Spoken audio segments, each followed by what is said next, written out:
So what's happening, my people? So the God MC DMX has dropped his last album, man. His posthumous album.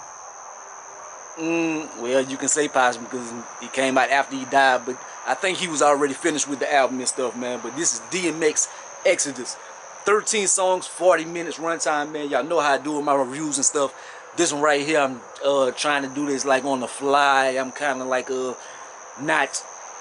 it's not my normal setup. So if this your first time watching, man, they're not normally like this.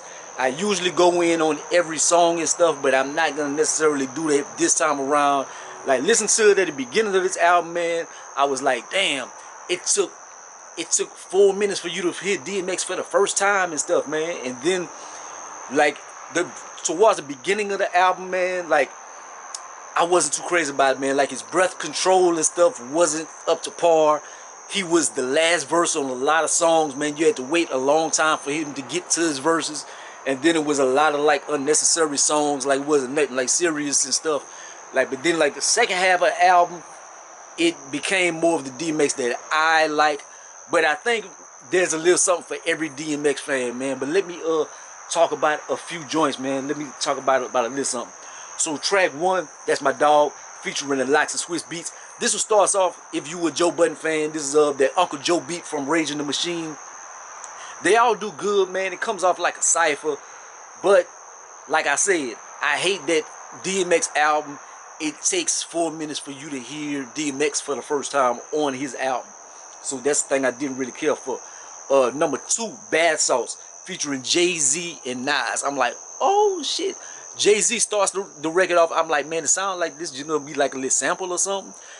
He doesn't have the longest verse in the world. I hate whoever mixed his vocals and stuff. I'm like, why did they sabotage Jay-Z? I'm like, his vocals, they are mixed so bad. Like, they got that old radio, telephone type mix to his vocals and stuff. I don't like that. Then Nas' vocals come on. He sounds normal and stuff. I'm like, why they did it like that? And then DMX comes and they did the same thing that they did to Jay-Z's vocals. Like, he has that distorted telephone type of vocal on there. I don't like how they did that, man. Number 3, Dogs Out, featuring Lil Wayne.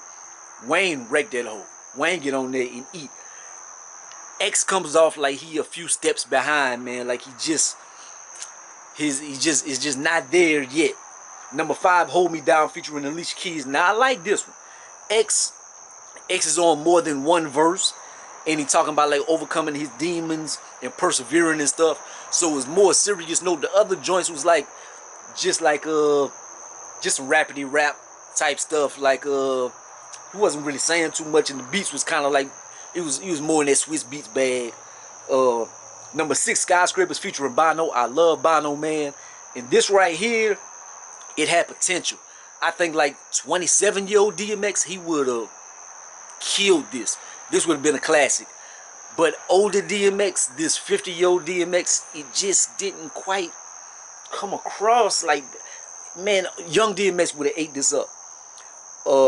Number 8, Hood Blues, featuring Westside, Benny and Conway. Laid back, hood, spitting type joint. Benny and Conway ate on this bitch, man. X verse, it wasn't that bad, but his breath control was very bad on here, man. Like, it sounded like he was running out of breath like every bar or something, man. Like, it just didn't sound right. It sounded off. Number 9, Take Control, featuring Snoop Dogg. Marvin Gaye sample. Sexy type joint, man. One of those. DMX got first verse on this one. Woo! Because this the first one where he gets the first verse. He sounds like old DMX on here. Not old DMX, like 50-year-old DMX. He sounds like younger DMX. And Snoop get on there and eat. Snoop get on there and do his damn thing. Number 10, Walking in the Rain, featuring Nas, Exodus Simmons, and Denon. Serious joint. X sounds damn good on this one. Especially like the singing part on here. The singing part on here, I'm like, oh, walking in the rain. I'm like, DMX sound good, man. And Nas get on there. Nas do his thing. Nas wreck that hoe. Number 12, Letter to My Son, Call Your Father, featuring Usher and Brian King Joseph. This one, he buried his soul, man. And he, like his last will and testament to his son and stuff, man, trying to make amends for things that has happened. And this one right here, I bust out crying. I bust out crying when I heard this. I'm like, you could just imagine if you like DMX's son or something, man. Like, you probably hated your daddy and stuff, and this is the last thing that you get to hear from your father and stuff. Like, one of his last things on this earth. Like, he bared his soul in trying to make up to you, and like how bad you would have to feel hearing that, or how good it would make you feel. So this one right here was interesting, man. The only thing I didn't like was, man, they only had one verse, but that's all it needed. But he said what he had to say. It was a beautiful one, man. It was beautiful. And then number 13, prayer. Of course, I had to mention the prayer. And this one right here, I don't know if this was actually meant to hit the album, but this one right here, it sounds like a live taping from like a sermon he was doing at a church or something. So it's cool that they had a prayer on here, but it's not like stereo prayer or something. Like, maybe, I don't know if they meant to do it like that, or if they just had to snatch one up to put on the album. But it was dope. Like, what I rate this? Like, the first half of the album I didn't really care for. It started getting more serious towards the end. Like, I'm probably shaking like a leaf. Yeah, my shoulder hurting trying to hold the camera the whole time. But I didn't like the first half. I like more of the second half of the album, man. I don't want to kill it. Like, his breath control and stuff wasn't necessarily there. His lyricism and stuff, it's not like riding a bike.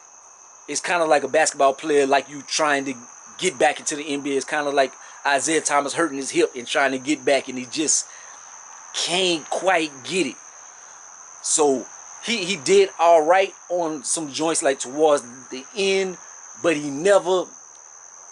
his lyricism and stuff it wasn't on par with what DMX is known for and stuff. And then his breath control, it got better towards some of the mellow songs, but when some of the hype ones, whenever he was trying to kind of like go loud and really holler and stuff, like, his breath control was very bad, man. Like, it just didn't sound like X, man. It sounded like a beat down, out of shape X. But I would give it a 6.5 out of 10, man. Like, no disrespect to DMX, man. Love the brother, one of my favorite MCs of all time. Grew up on X. Like, I don't look that old, or maybe I do, depending on who watching this. But like, I grew up on X. So like, you play the old albums, I'll rap them along with them and stuff, man. But yeah, it's cool that we have a new one. I'm gonna try to get some listens out of this and stuff. It's just, I hold DMX such a high standard. I would have liked for his magnum opus or whatever to be a better one. But it was cool, man. It was cool, man. Thank God that we get to even hear this. But like, comment, subscribe. Be the greatest and the most hated, man. Holla at your boy. Peace.